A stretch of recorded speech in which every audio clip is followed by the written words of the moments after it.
perkenalkan, saya Alvaro Blasis dari kelas Hukum Internasional A.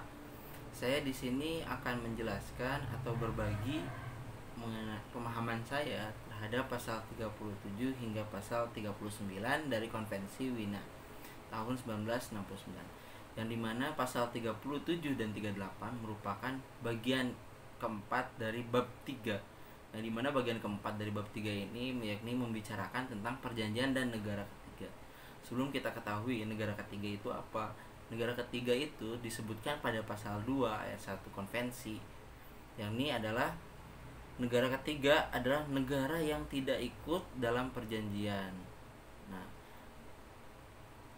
yaitu disebutkan pada pasal 2 ayat 1 konvensi, negara yang tidak ikut perjanjian. Jadi secara tidak langsung negara ketiga adalah negara yang bukan peserta perjanjian ya.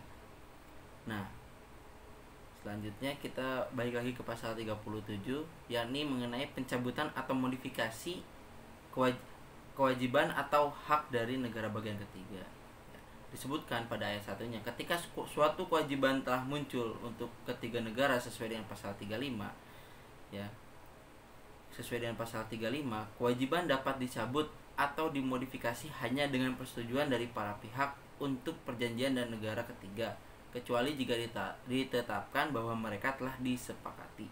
Jadi pencabutan atau modifikasi kewajiban hak atau hak dari negara bagian ketiga itu adalah kewajiban yang dapat dicabut atau dimodifikasi dengan persetujuan dari para pihak dan negara ketiga. Jadi secara tidak langsung bahwa setiap negara yang bukan hanya negara yang sebagai pihak pertama, tapi negara yang juga sebagai peserta yang menandatangani perjanjian atau disebut negara bagian ketiga, itu memiliki hak untuk mencabut atau modifikasi kewajiban atau haknya gitu dalam perjanjian-perjanjian tersebut. Nah, selanjutnya pada ayat 2, ketika hak telah muncul untuk negara ketiga sesuai dengan pasal 36, hak tidak dapat dicabut atau dimodifikasi oleh pihak jika ditetapkan bahwa hak dimaksudkan untuk tidak dapat dibatalkan atau tunduk pada modifikasi tanpa persetujuan dari negara ketiga. Jadi secara tidak langsung pada pasal 37 mengenai pencabutan atau modifikasi kewajiban atau hak dari negara bagian ketiga, jadi negara ketiga ini harus disertakan sebagai negara yang ikut dalam pencabutan atau modifikasi apabila itu berkaitan dengan, bukan apabila sih, tapi emang harus terlibat dalam pencabutan atau modifikasi kewajiban atau hak dari negara bagian ketiga. Jadi tidak bisa para pihak ke satu, negara pihak pertama atau negara yang mengadakan perjanjian yang ikut dalam perjanjian mencabut hak negara bagian ketiga atau negara ketiga, yang dimana negara ketiga ini negara yang bukan peserta perjanjian. Nah, selanjutnya pada pasal 38, aturan dalam perjanjian menjadi mengikat negara ketiga melalui hukum adat internasional ya. Tidak ada dalam pasal 34 atau untuk pasal 37 menghalangi aturan yang diterapkan dalam sebuah perjanjian dari menjadi mengikat negara ketiga sebagai aturan adat hukum internasional diakui seperti itu.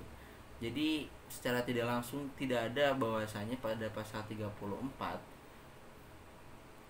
yang menghilangkan kewajiban atau hak negara ketiga untuk ikut dalam pencabutan atau modifikasi kewajiban atau haknya. Nah, selanjutnya pada bagian keempat, perubahan dan modifikasi perjanjian. Ya, pada pasal 39 disebutkan bahwa aturan umum mengenai amandemen perjanjian. Sebuah perjanjian dapat diubah dengan kesepakatan antara para pihak. Aturan yang diterapkan pada bagian bab 2 berlaku untuk perjanjian seperti itu, kecuali sejauh perjanjian mungkin sebaliknya memberikan. Jadi amandemen perjanjian ini dapat diubah dengan kesepakatan antara para pihak ya.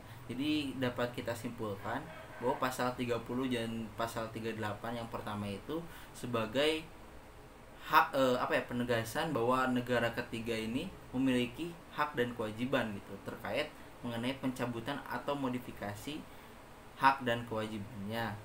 Nah, dan di pasal 39 ini mengenai amandemen perjanjian, sebuah perjanjian dapat diubah dengan kesepakatan antara para pihak. Jadi perjanjian itu dapat diubah atas kesepakatan para pihak. Ya, mungkin cukup sekian. Terima kasih.